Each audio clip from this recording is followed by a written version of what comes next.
सुप्रभात, मेरा नाम अनन्या है। मैं कक्षा 9वीं सी की छात्रा हूँ। मेरा अनुक्रमांक 17 है। आज का मेरा विषय है वाक्य और उसके भेद। परिचय। वाक्य की परिभाषा। मानव मन के भावों और विचारों को पूर्णता से प्रकट करने वाले व्यवस्थित पद समूह को वाक्य कहते हैं। जो भी एक मानव मतलब एक मनुष्य के मन के जितने भी भाव होते हैं या उसके जो भी विचार होते हैं, जो वो उसे जब प्रकट करता है तो वह वाक्य के रूप में प्रकट करता है। इसका उदाहरण है, गार्गी कल खेल रही थी, प्रिया कक्षा में बात कर रही थी। वाक्यों का वर्गीकरण। वाक्यों का वर्गीकरण दो प्रकार से हुआ है, रचना के आधार पर और अर्थ के आधार पर।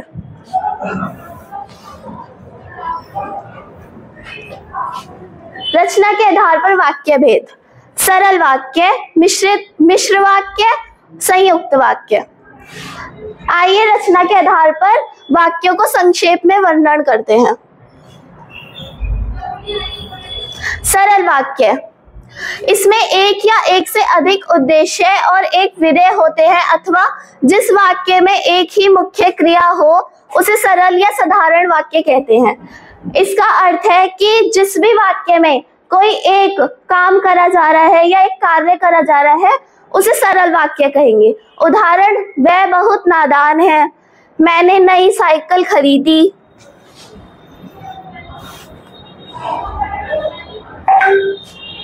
मिश्र वाक्य।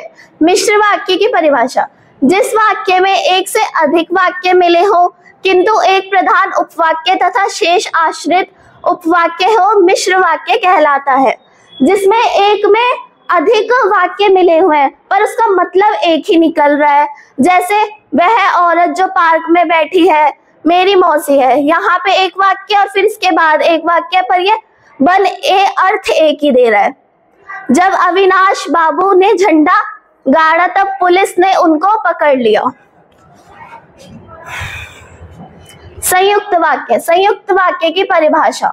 जिस वाक्य में दो या दो से अधिक स्वतंत्र या मुख्य उपवाक्य समाधिकरण योजक से जुड़े हों वह संयुक्त वाक्य कहलाते हैं। योजक शब्द जैसे और, परंतु, इसलिए, तथा।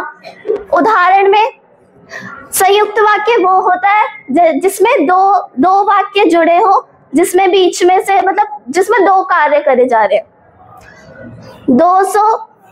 200 आदमियों का जुलूस लाल बाजार गया और वहां पर गिरफ्तार हो गया।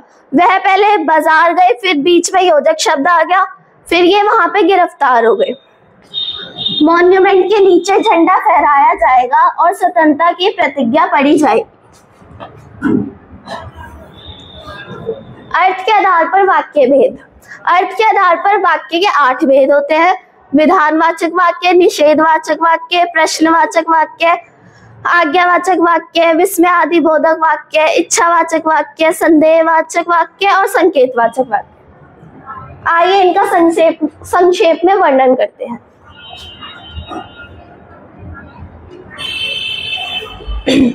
विधानवाचक वाक्य। विधानवाचक वाक्य की परिभाषा। जिस वाक्य से किसी वाक्य का होना पाया जाए या इनमें सामान्य बात कही जाए उन वाक्यों को विधानवाचक वाक्य कहते हैं। जिसमें किसी भी वाक्य का होना हो या फिर उसमें एक सामान्य बात कही जा रही है वो विधानवाचक वाक्य कहलाते हैं। जैसे ममता ने खाना खा लिया, हिमाचल भारत के उत्तर में स्थित है। निषेधवाचक वाक्य। निषेधवाचक वाक्य की परिभाषा।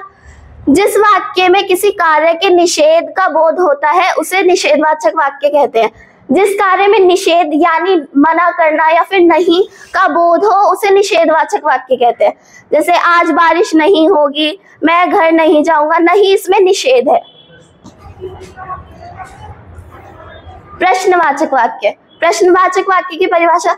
जिस वाक्य से किसी कार्य अथवा विषय के संबंध प्रश्न पूछने का बोध होता है उसे प्रश्नवाचक वाक्य कहते हैं। जिस भी वाक्य में कोई प्रश्न पूछा जा रहा है या तुमसे कोई सवाल करा जा रहा है उसको प्रश्नवाचक वाक्य कहेंगे। जैसे तुम्हारा क्या नाम है, तुम स्कूल कब जाओगे, आज्ञावाचक वाक्य। आज्ञावाचक वाक्य की परिभाषा, जिस वाक्य से आज्ञा अथवा उपदेश देने का बोध हो उसे आज्ञावाचक वाक्य कहेंगे। जिसमें किसी से आज्ञा, अगर हम इसे इंग्लिश में कहें तो परमिशन ली जा रही है, या फिर किसी को उपदेश दिया या ऑर्डर दिया जा रहा है, तो उसमें आज्ञावाचक वाक्य का बोध होता है। जैसे उदाहरण, यह पाठ तुम्हें पढ़ना होगा, जिसमें यह उपदेश दिया जा रहा है, सभी अपना अपना काम करो आदि।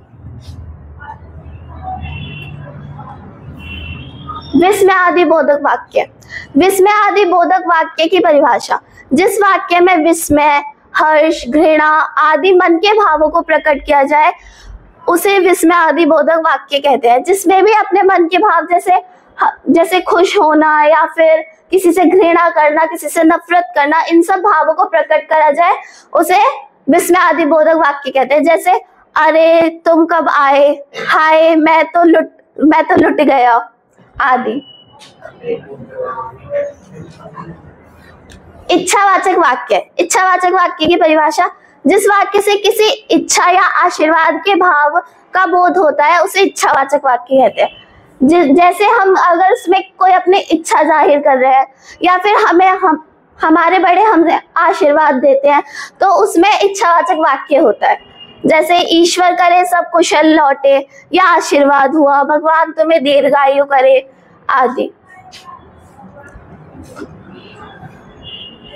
संदेहवाचक वाक्य। संदेहवाचक वाक्य की परिभाषा, जिस वाक्य में संदेह अथवा संभावना का बोध होता है उसे संदेहवाचक वाक्य कहते हैं। जिसमें किसी पे शक करा जा रहा है यानी संदेह करा जा रहा है, या फिर कोई संभावना जताई जा रही है उसे संदेहवाचक वाक्य कहते हैं। उदाहरण, आज बहुत तेज बारिश हो सकती है, संभवतः वह सुधर गया। ये दो संभावनाएं थी आदि। संकेतवाचक वाक्य। संकेतवाचक वाक्य की परिभाषा, जिस वाक्य में संकेत अथवा शर्त का बोध होता है उसे संकेतवाचक वाक्य कहते हैं। जिसमें किसी संकेत का बोध हो, जैसे कोई इशारा या फिर शर्त, जैसे कोई बात मनवाने के लिए कोई शर्त रख देता है उसका बोध हो उसे संकेतवाचक वाक्य कहते हैं। जैसे अगर तुम परिश्रम करते तो आज सफल हो जाते, अगर बारिश अच्छी होती तो फसल भी अच्छी होती आदि। निष्कर्ष। इसका निष्कर्ष यह निकलता है कि वाक्य हमारे जीवन में बहुत ही महत्वपूर्ण होता है और आज की पीढ़ी को वाक्य समझने की बहुत ज्यादा जरूरत है ताकि वो अपनी बात को वाक्य के रूप में प्रकट कर सके। धन्यवाद।